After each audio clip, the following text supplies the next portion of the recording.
Bismillahirrahmanirrahim. Assalamualaikum warahmatullahi wabarakatuh. Alhamdulillahirabbil alamin. Wassalatu wassalamu ala sayyidina Muhammadin wa ala alihi wa ashabihi wa man tabi'ahum bi ihsan ila yaumiddin. Amma ba'du. Kaum muslimin dan muslimat yang dimuliakan Allah Subhanahu wa taala, bagaimana kabarnya pada hari ini? Saya doakan semoga kaum muslimin dan muslimat semuanya dalam keadaan sehat walafiat, diberkahi umurnya oleh Allah Subhanahu wa taala.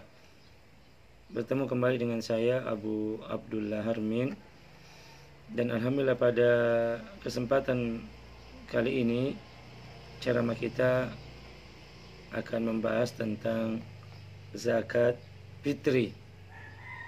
Ya, kita tahu bahwa zakat adalah salah satu kewajiban dalam Islam. Bahkan ia merupakan salah satu rukun Islam yang terpenting setelah syahadat dan sholat. Maka apalagi kita sekarang sudah berada di akhir-akhir bulan Ramadan, tentunya banyak di antara kita yang membutuhkan tentang fikih zakat ini. Maka pada ceramah ini saya akan sedikit membacakan beberapa hal berkenaan dengan zakat fitri ini. Jadi tujuan ceramah ini yang pertama, kita mengetahui definisi dari zakat fitri tersebut. Kemudian tujuan yang kedua, kita mengetahui hukum zakat fitri. Yang ketiga, kita mengetahui kepada siapa diwajibkan zakat tersebut. Kemudian tujuan yang keempat dari ceramah ini, kita mengenal hikmah dan manfaat zakat fitri. Kemudian tujuan yang kelima, mengetahui waktu mengeluarkan zakat fitri. Kemudian tujuan yang keenam, ukuran dan jenis dari zakat yang dikeluarkan. Kemudian yang ketujuh, siapa saja yang berhak menerima zakat.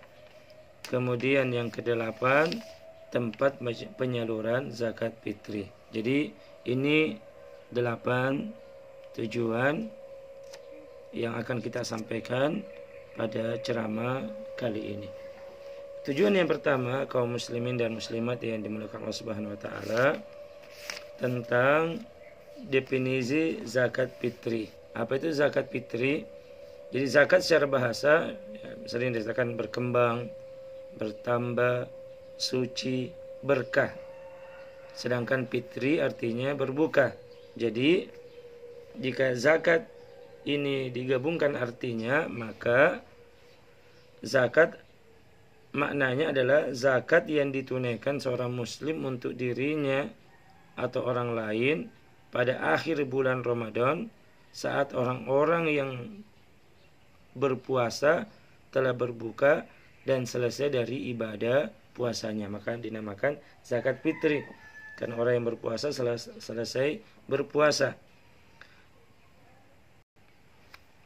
Dan ini juga kadang juga dinamakan zakat Ramadan, berdasarkan hadis Rasulullah SAW dari sahabat Abu Hurairah radhiyallahu an, waqalani Rasulullah SAW bihibzi zakati Ramadan, bahwa Abu Hurairah radhiyallahu an mengatakan Rasul SAW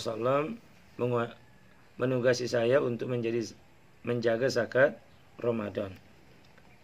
Jadi ini namanya zakat fitri. Adapun istilah di dalam masyarakat dibilang zakat fitrah, ini tidak bisa 100% disalahkan, karena menurut Imam An-Nawawi kalimat ini istilah yang digunakan oleh para ahli fikih.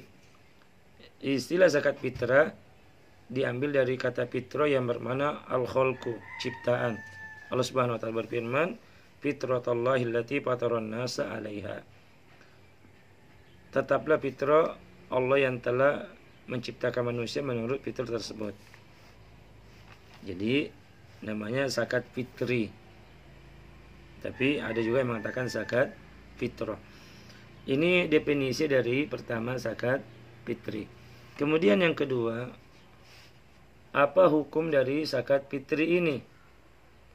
Maka zakat fitri hukumnya wajib. Jadi kewajiban ini turun bersamaan dengan kewajiban puasa Ramadan, yaitu pada tahun kedua Hijriah. Kita tahu bahwa puasa Ramadan dimulai pada tahun 2 Hijriah, dan di saat itu pula diturunkannya, diwajibkannya juga zakat fitri. Dasar wajibnya zakat fitri adalah hadis dari Abdullah bin Umar radhiyallahu anhuma, bahwasanya beliau berkata, farada Rasul sallallahu alaihi wasallam zakatal fitri. Rasul sallallahu alaihi wasallam mewajibkan zakat fitri.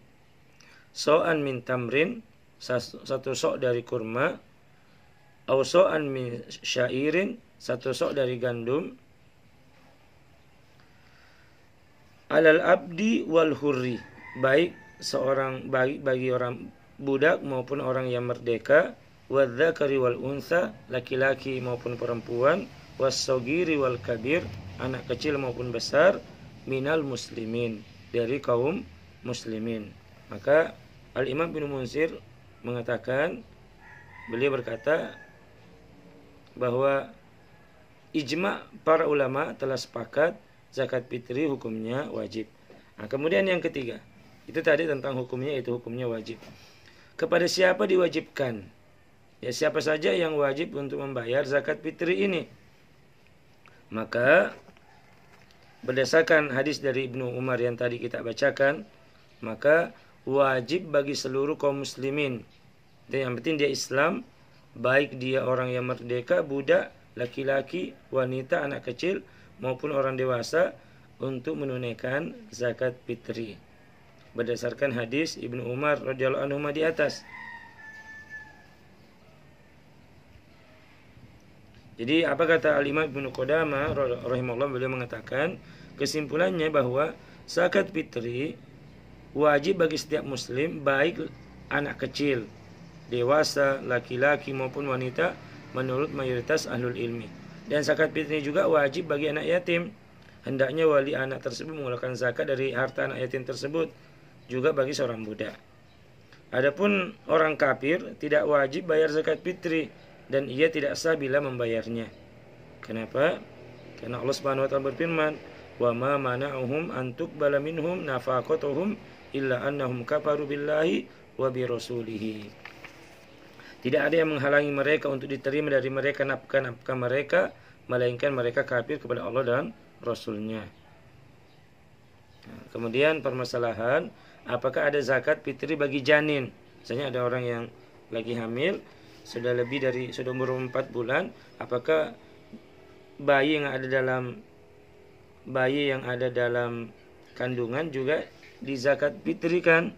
Maka adalah zakat fitri, para ulama mazhab Hanabila mereka menganjurkan untuk mengeluarkan zakat fitri bagi janin. Dasarnya sebuah asar dari Utsman bin Affan, bahwasanya beliau mengeluarkan zakat fitri bagi janin. Ini kalau mazhab Imam Ahmad. Walaupun mazhab yang lain mengatakan tidak, yang wajib untuk zakat itu orang yang memang sudah lahir.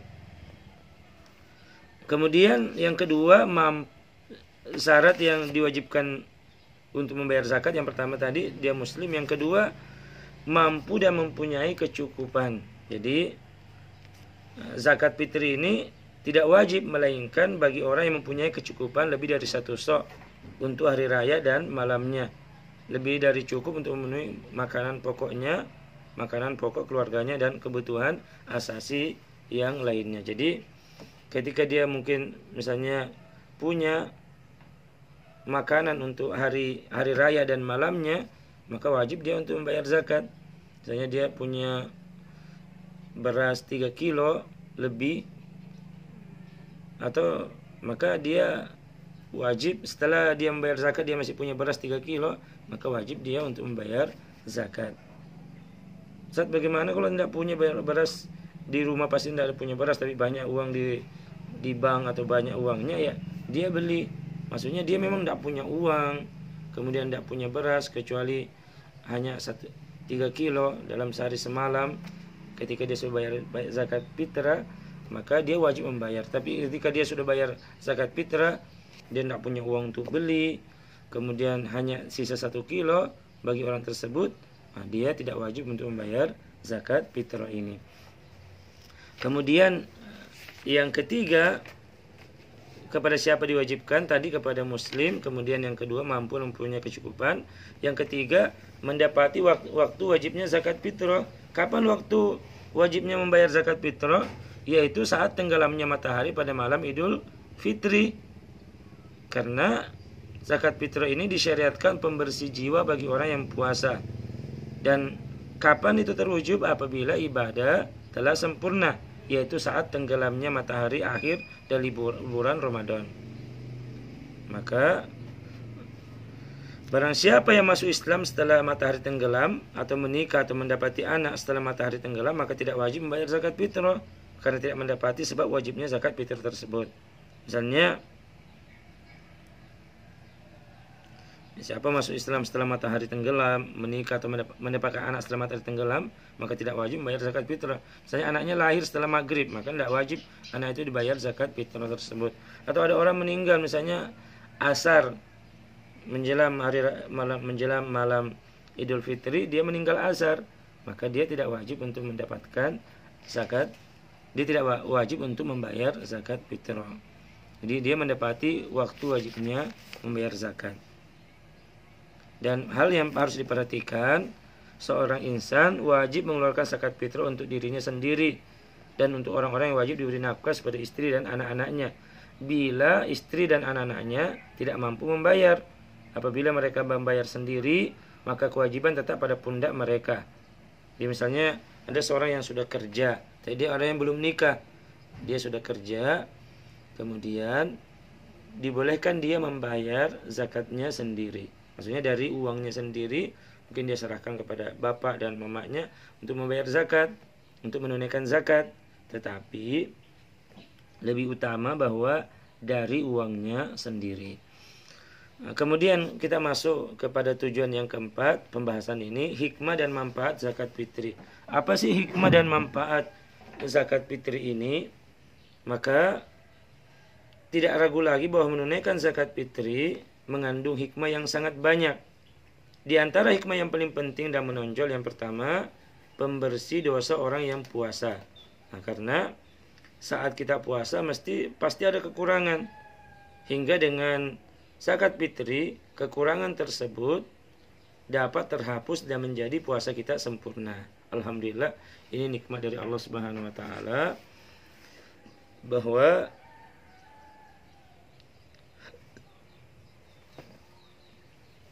membersihkan dosa orang yang berpuasa. Kemudian yang kedua, membantu fakir miskin. Sehingga orang-orang miskin di kalangan kaum muslimin bisa mendapat kecukupan pada hari raya. Ikut mereka merasakan bahagia, tidak minta-minta kepada orang lain.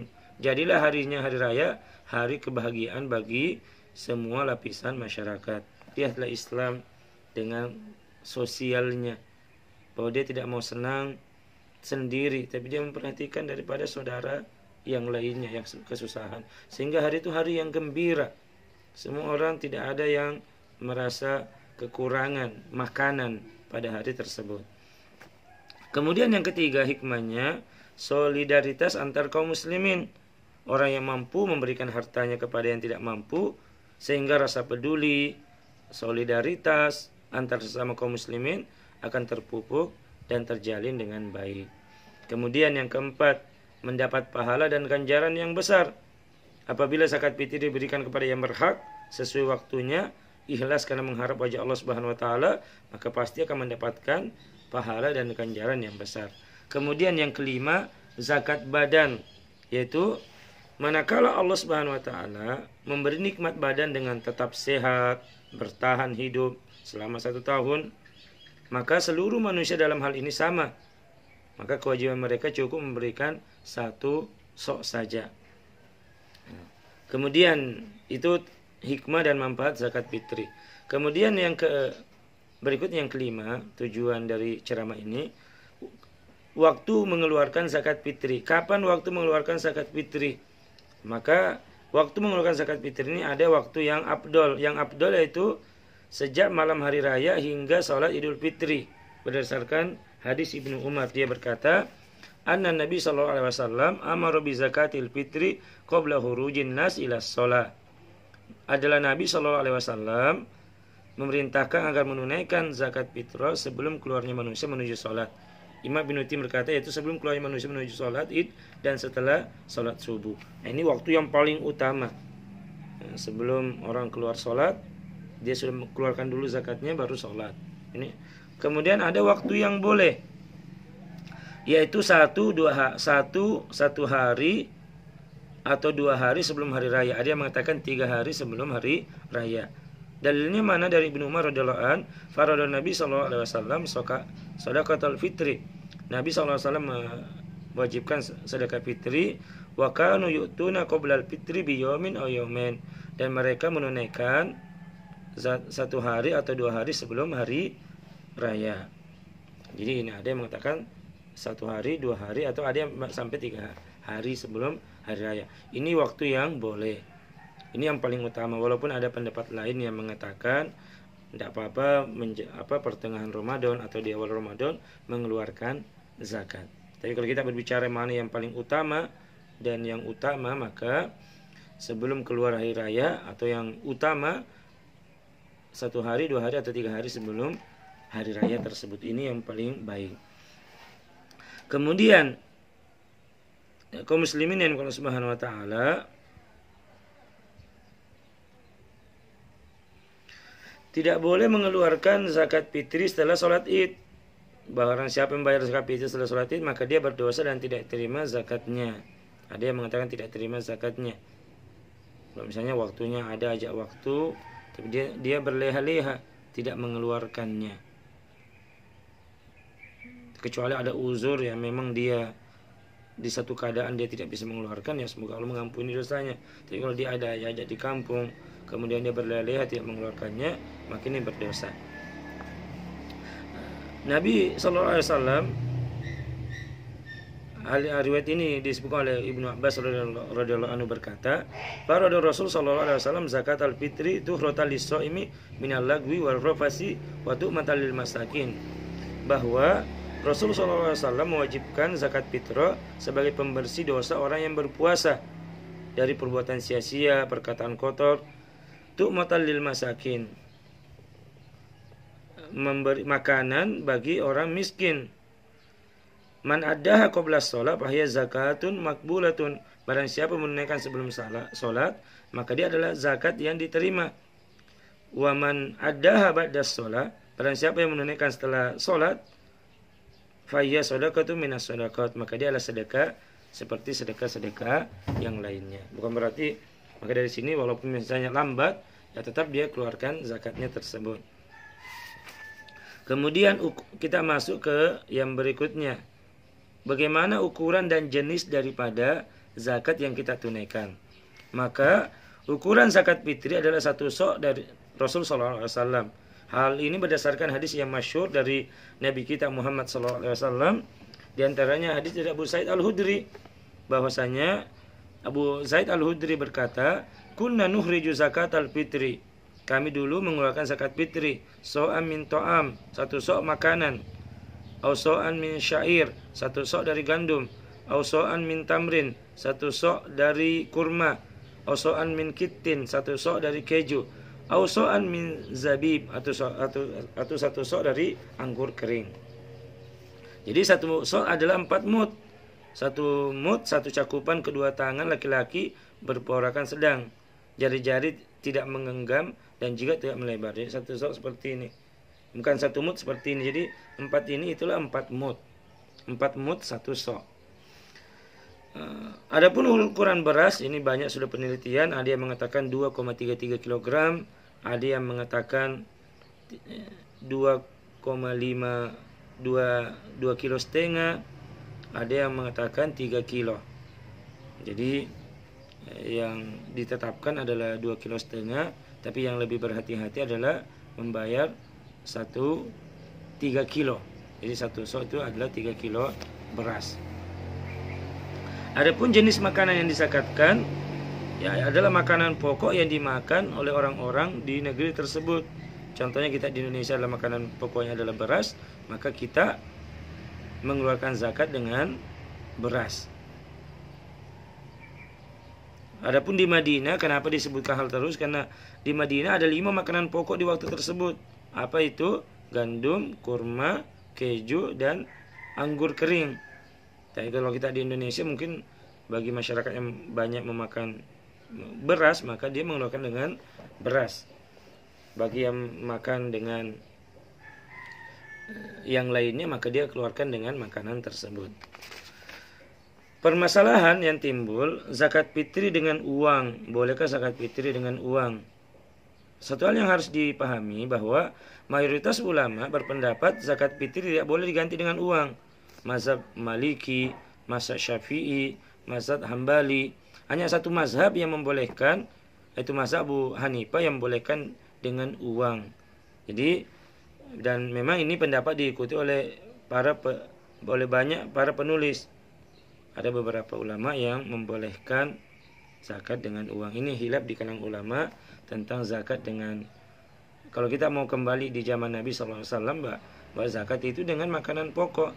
Di zaman dulu tetap ada uang, dinar dan dirham, tapi Nabi SAW mengatakan tu'matul lil masakin, makanan untuk orang miskin. Tapi ala kulli hal, ada juga ulama mengatakan bahwa boleh dengan uang. Maka kita kembalikan kepada pendapat yang kuat dalam masalah ini. Kemudian, siapa yang berhak untuk menerima zakat fitri? Ulama berselisih pendapat. Masalah ini menjadi 2 pendapat. Pendapat pertama bahwa zakat fitri penyalurannya seperti zakat-zakat yang lain, yaitu kepada 8 golongan. Innamas shadaqatu lil fuqara'i wal masakin wal 'amilina 'alaiha wal mu'allafati qulubuhum wa fir riqabi wal gharimina wa fi sabilillah wa ibnis sabil faridatan minallahi wallahu alimun hakim. Sesungguhnya zakat-zakat itu hanya untuk orang fakir, orang miskin, pengurus zakat, mu'allaf yang dibujuk hatinya, untuk memerdekakan budak, orang yang berhutang, orang yang di jalan Allah, untuk mereka dalam musafir, sebagai ketetapan yang Allah telah wajibkan, dan Allah Maha mengetahui lagi Maha bijaksana. Jadi ayat ini umum mencangkup zakat fitri. Kemudian pendapat yang kedua, zakat fitri khusus untuk fakir miskin. Karena hadis dari Ibnu Abbas radhiyallahu anhu mengatakan, farada Rasul sallallahu alaihi wasallam zakat al-fitri tuhratan lis-shaimi minal lagwi wa rafasi wa tu'matan lil masakin. Rasul sallallahu alaihi wasallam mewajibkan zakat fitri sebagai pembersih orang yang puasa dari perbuatan sia-sia, kotor, serta memberi makan orang miskin. Jadi ada juga ulama yang mengatakan tidak, ini hanya khusus untuk orang miskin, zakat fitrah itu. Adapun sedekah-sedekahnya ya bisa untuk yang lain, tapi untuk zakat fitrinya khusus untuk orang miskin. Nah, tapi kedua pendapat ini adalah sangat kuat. Jadi sama-sama kuat pendapat ini, ya terserah mau ikut pendapat yang mana. Apakah, tetapi tidak ragu lagi bahwa kaum fakir dan miskin lebih utama untuk diperhatikan. Alhamdulillah kaum muslimin dan muslimat yang dimuliakan Allah Subhanahu wa taala, kita masuk yang tujuan yang ke-8 dari ceramah ini, yaitu mengetahui tempat penyaluran zakat fitri. Jadi zakat fitri di mana seharusnya disalurkan? Maka ada pendapat yang mengatakan zakat fitri hendaknya dikeluarkan di tempat dia tinggal dan menghabiskan puasa Ramadannya. Karena ada sebuah kaidah yang disebut oleh para ulama bahwa zakat fitri mengikuti badan, sedangkan zakat harta mengikuti harta itu berada. Jadi kita misalnya kita tinggalnya di Tarakan, ya keluarkan zakat fitrinya di Tarakan. Berbeda misalnya kalau zakat harta, kita tinggal di Tarakan tapi usaha kita ada di Sulawesi, ada di Jawa, maka zakat hartanya itu dikeluarkan di tempat harta tersebut. Dan boleh bagi beberapa orang mengeluarkan zakat fitrinya untuk memberikan kepada satu orang miskin saja. Demikian pula sebaliknya, boleh bagi satu orang membayar zakat fitri, memberikannya kepada beberapa orang miskin. Karena Nabi hanya menentukan ukuran zakat dan tidak menentukan ukuran orang penerima zakat. Innamas shadaqatu lil fuqara'i wal masakin. Jadi boleh misalnya kita ada 5 keluarga memberikan zakat itu hanya kepada satu orang miskin. Tapi boleh juga kita punya zakat, kita berikan kepada banyak orang miskin. Tapi kaum muslimin yang Allah Subhanahu wa taala itu 8 dari hal yang kita sebutkan berkenaan dengan zakat fitri. Kita tahu bahwa hal yang kita tekankan dalam masalah fikih ini banyak khilaf dalamnya, tapi hendaknya kita mencari pendapat yang kuat dalam masalah ini. Semoga Allah memberikan kebaikan kepada kita semua. Semoga Allah Subhanahu wa taala memberikan ilmu yang bermanfaat, ilmu yang mendatangkan rasa takut kepada Allah Subhanahu wa taala. Semoga kita diberi umur panjang sehingga kita bisa melakukan banyak kebaikan-kebaikan sebagai bekal kita di akhirat. Ini yang saya bisa sampaikan. Kurang dan lebihnya mohon dimaafkan. Wassallallahu ala sayyidina Muhammadin wa ala alihi washabihi ajmain. Subhanakallahumma wa bihamdik, asyhadu an la ilaha illa anta, astaghfiruka wa atubu ilaik. Assalamualaikum warahmatullahi wabarakatuh.